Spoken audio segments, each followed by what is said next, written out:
городе Балахче Иссык-Кульской области около 100 жертв финансовой пирамиды потребовали вернуть их деньги.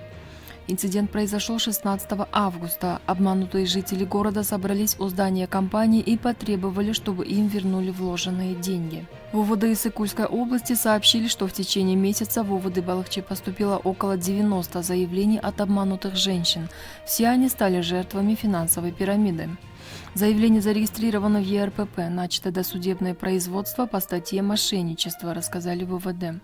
В ведомстве добавили, что по данному факту сотрудники милиции задержали 7 подозреваемых женщин. Уточняется, что среди собравшихся людей, которые высказали свои претензии к компании, массовых драк и пострадавших не зарегистрировано.